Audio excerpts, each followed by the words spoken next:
दोस्तों, पिछले वीडियो में आपने देखा कि किस तरह जवाहरलाल नेहरू के कार्यकाल से ही हिंदुओं की आस्था और परंपराओं को लगातार चोट पहुंचती रही। आज हम बात करेंगे नेहरू की बेटी और भारत की पहली महिला प्रधानमंत्री इंदिरा गांधी के दौर की। इंदिरा गांधी को लौह महिला कहा गया, लेकिन क्या आपको पता है कि उन्हीं पर ऐसे कई आरोप लगे जिनसे यह माना गया कि उन्होंने बार बार हिंदू समाज को कमजोर किया। आइए जानते हैं।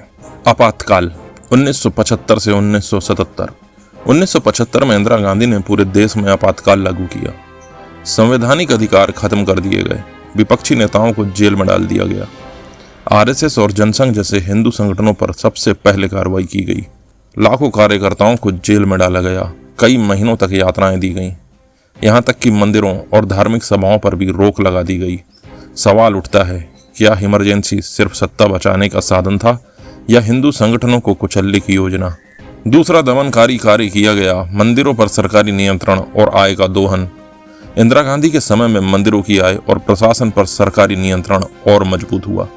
खासकर दक्षिण भारत के बड़े मंदिर जैसे तिरुपति बालाजी, सबरीमाला आदि की कमाई सरकार के खजाने में जाने लगी। इस पैसे का इस्तेमाल कई बार गैर हिंदू योजनाओं में किया गया। सवाल, जब चर्च और मस्जिदों पर ऐसी पाबंदी नहीं थी तो सिर्फ मंदिरों की ही संपत्ति पर सरकार क्यों कब्जा कर रही थी?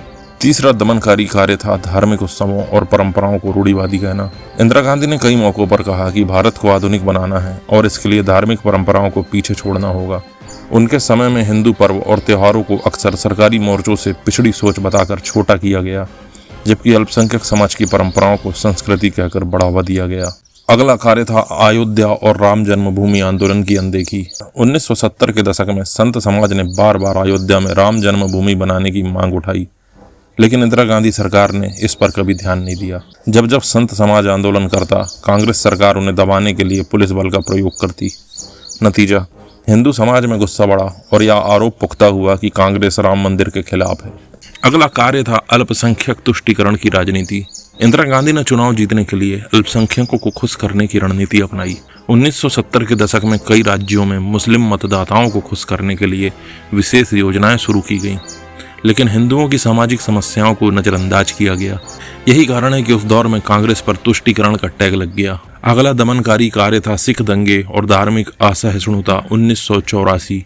हालांकि सिख हिंदू नहीं, लेकिन वे सनातन परंपरा से जुड़े हैं। 1984 में इंदिरा गांधी की हत्या के बाद कांग्रेस नेताओं ने खुलकर सिख विरोधी नारे लगाए। नतीजा, पूरे उत्तर भारत में दंगे भड़के, हजारों सिख मारे गए। यह घटना कांग्रेस की धार्मिक असहिष्णुता का सबसे बड़ा उदाहरण मानी जाती है। अगला दमनकारी कार्य था आरएसएस और हिंदू संगठनों के खिलाफ लगातार सख्ती। इंदिरा ने बार बार आरएसएस को देश के लिए खतरा कहा। आपातकाल में तो उसे पूरी तरह से बैन ही कर दिया गया, जबकि आरएसएस ही वही संगठन था जिसने चीन और पाकिस्तान युद्ध के समय सैनिकों की मदद की थी। फिर भी कांग्रेस सरकार का निशाना हमेशा आरएसएस ही रहा। अगला कदम था पाठ्यक्रम में इतिहास से छेड़छाड़। इंदिरा के समय एनसीईआरटी और आईसीएचआर जैसी संस्थाओं पे वामपंथी विचारधारा को बढ़ावा दिया गया। इतिहास की किताबों में मुगल शासकों को महिमा मंडित किया गया, जबकि हिंदू राजाओं को छोटा दिखाया गया। मंदिर तोड़ने वाले आक्रमणकारियों को संस्कृति वाहक के रूप में प्रस्तुत किया गया। इससे आने वाली पीढ़ियों के मन में अपने ही धर्म के प्रति हीन भावना पैदा हुई। अगला कदम था धर्मनिरपेक्षता का दोहरा चेहरा।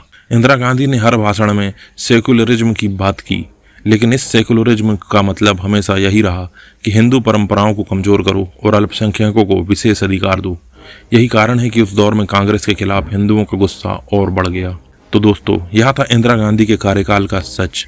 आपात में हिंदू संगठनों का दमन, मंदिरों पर कब्जा, अयोध्या आंदोलन की अनदेखी, सिख दंगे और इतिहास से छेड़छाड़, यह सब मिलकर यह साबित करते हैं कि कांग्रेस की नीतियां हिंदुओं के प्रति कभी ईमानदार नहीं रही।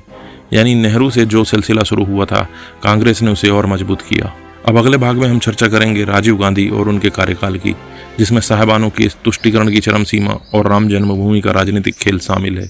पर उसके लिए चैनल पर पहली बार आए हैं तो चैनल को सब्सक्राइब कर लीजिए ताकि आने वाले वीडियो आप तक पहुंच सकें। यह वीडियो पसंद आया है तो लाइक करिए और अधिक से अधिक इसको शेयर कीजिए ताकि और भी लोगों की आंखें खुल सकें।